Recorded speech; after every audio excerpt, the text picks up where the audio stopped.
The track gets blocked right here, and then Robbie Gordon does a really good job of getting stopped. And then he gets nailed by Stenhouse right here. Andy, that's the second time that Kelly's got involved in an incident. He spun the first time now, this crash.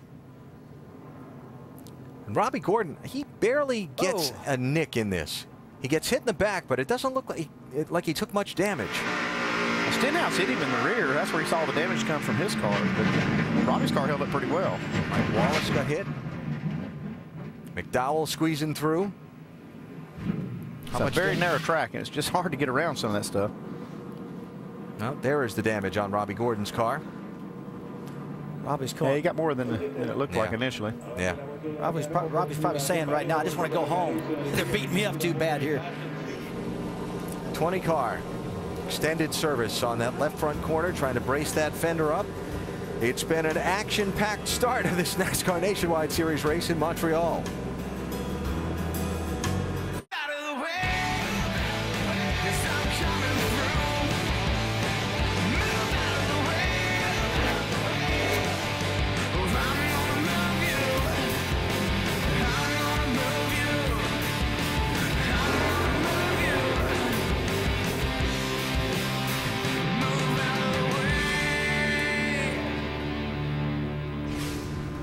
Rugged would be the word I would use to describe the beginning of today's NASCAR Nationwide Series race at Circuit Gilles Villeneuve in Montreal. We've run 13 laps. 7 of them have been behind the pace car.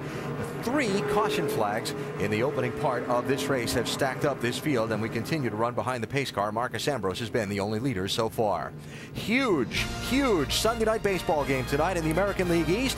Tampa Bay Rays tied with the Yankees for the division lead. The Red Sox 5.5 games back, trying to get back into the playoff hunt.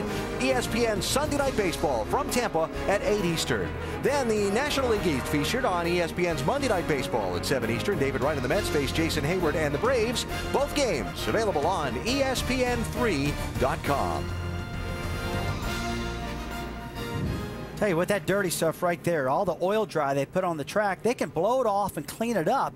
But I actually watched Alex Kennedy come through and hit a lot of that, and I personally think that's what caused him to spin and get into Brian Scott. And I think these guys are definitely going to have to negotiate that slick racetrack for at least a couple laps after they get going. Well, Robbie Gordon was on pit road a lot for fuel strategy earlier. Now he's on pit road for repairs to the back end of that 07 car. Yeah, it changed a lot of things. Man, look at you see the 87. Both of Joe Nemechek's cars got torn up. Yeah, and the 87 and 06 teams are being asked to have a little visit with officials after the race because they continue driving around the racetrack, distributing some of that fluid that's being cleaned up now. How about our in-race reporter, Rusty? Max Pappas is running in 6th.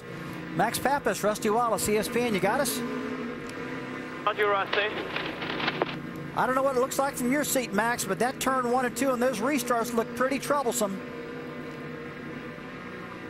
As you can see, people are over-aggressive, and you gotta be aggressive, but you gotta have to be opportunistic at the same time. So, I'm still taking care of my car. I haven't really pushed it too hard, and it looks like the track is covered in oil right now. So hopefully it's gonna get cleaned up soon.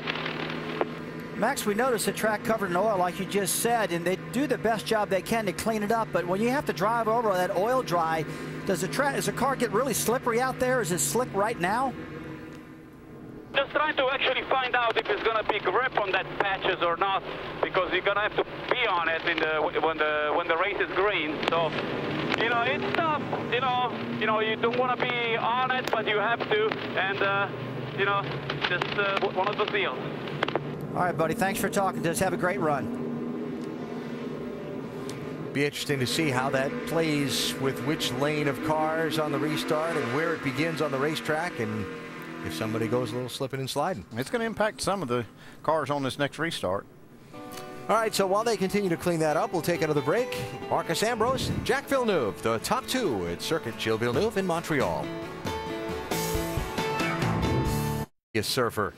The St. Lawrence River, where some of the rapids work their way through. Some of these guys have been surfing right in that one spot all weekend long. That water's got to be cold. Yeah, my luck, I get out there, there'll be sharks out there. No, come on now. Fun on a beautiful Sunday afternoon here in Montreal, as just adjacent to the surfing spot is Circuit Gilles Villeneuve, where the NASCAR Nationwide Series continues to run under caution. Some of the drivers we would consider road racing specialists and where they rank in this race. Patrick Carpentier's moved up nicely, a couple of spots in the opening run.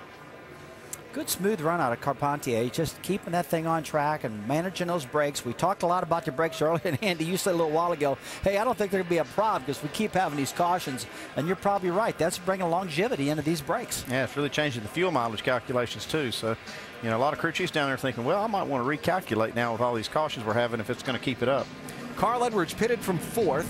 He's now in 24th position on the racetrack. Did they mean to have him come into pit on this yellow? Well, Alan, he was the only front runner that came to pit lane, that's for sure. But he and Drew Blickensderfer, Carl Edwards and his crew chief, Drew Blickensderfer, did have that conversation, but certainly looks as though it's working out for the best. Yeah, I thought you might have been trying to tell me to stay out, but it was too late, man. I had to go with what I knew. That's about 3 laps shorter than I wanted to come, but I think this caution is going to be 4 or 5 laps, and the way this race is going with cautions, I think that's going to be okay for us. Okay, 10-4, yeah, that'll be nice. Be in front of all those guys at least for a while anyway. You know, lap 16 gets us to where we can make it on one more stop, and you know, you're coming to lap 13 right now, so we're still close. Yeah, so that was conversation from a few laps ago. Now on lap 16, coming to lap 16, I just spoke with Blickensderfer a moment ago, and he said, we're good to go, no problem, we're going to go one more stop. So certainly looks as though this strategy might be paying off for Carl Edwards here in the early going. Alan? All right, Vince, interesting to follow how the I wasn't supposed to pit, but I did, and it's going to work out strategy for Carl Edwards runs throughout the afternoon.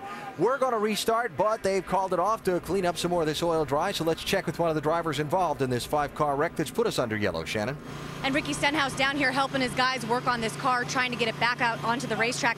Really no place to go. What goes through your mind when you see something like that happen right in front of you? That was kind of tough. We were coming around the blind corner there, and as soon as I got around, the spotter said, you know, they're stacking up, and I got in the brakes and locked them up and just slid right into, I think, Robbie Gordon. So, you know, sorry to his guys, but it's unfortunate for our City Financial team. We're just kind of riding around there trying to bide our time and, you know, just try to get to the end and worry about racing at the end. But got caught up in that, but these guys are going to work hard, get this thing back out there and make some laps. This team really has improved over the past couple months.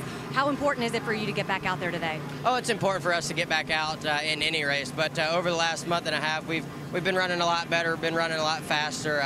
You know, this road course is not really my style of racing, but we were learning, and we got faster all week, and just glad to be able to do it, and hopefully we can get back out there. Gonna let Ricky get back to his guys working on this car, trying to get it back out onto the racetrack, guys. All right, Shannon, thanks. A little more strategy here. Here's Patrick Carpentier giving up 7th spot to come down the pit lane for some service under this extended yellow.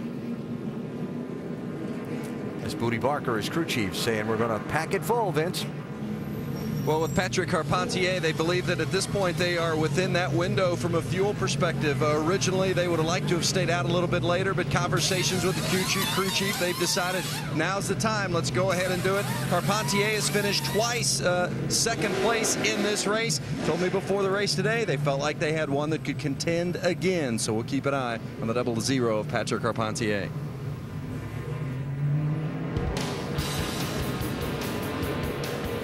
So Carpentier rejoining the chase as we get set to go back racing in Montreal. Notre Dame Island, originally built and used for the 1967 World's Fair. There's what's left of the biosphere that was part of the exposition in '67.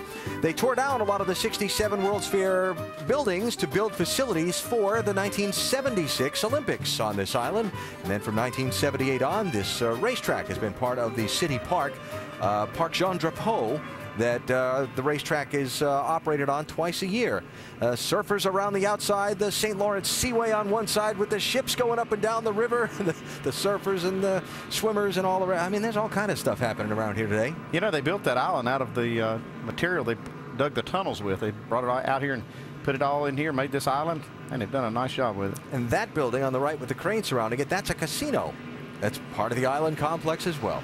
A little bit of everything here at Ile Notre Dame. A little bit of everything on the race today in the first 15 laps. 3 cautions already for 9 of those 15 laps, and drivers abusing some equipment in this race.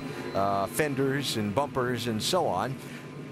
Looks like we're going to have some late pit stops under this yellow. Boris Said from 3rd, Paul Menard from 4th break off and come down the pit lane. Any other takers? Looks like Kligerman might go. All right, meantime, Boris in that 09 car going to give up the number 3 position for some gasoline here as